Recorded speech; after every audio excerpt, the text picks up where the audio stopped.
Radiator cover, actually used na to. Yan, what's up mga bay, for today's video magkakaroon tayo ng DIY mga bay. DIY, yung magiging DIY natin ngayon mga bay ay ilalagay natin to, yung bagong, ang tawag nito mga bay, radiator cover. Actually used na to, ginamit na to mga bay. Ito ginamit na, madami ginamit na to. Tapos nabili natin ang mura kay John, kakilala sa Facebook mga bay. Ano to? So ito na yung range natin.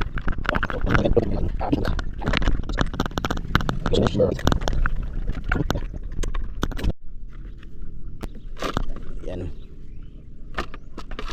yan, tanggal na yung radiator cover. Then lagyan natin tong bagong radiator cover.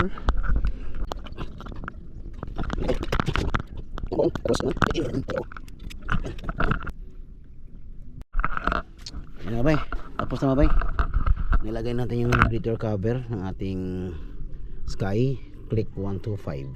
Kapag naglagay kayo ng radiator cover mga bay, need nyo talagang tanggalin to, kasi mahihirapan kayong hugutin yung bolt dito. So tanggal.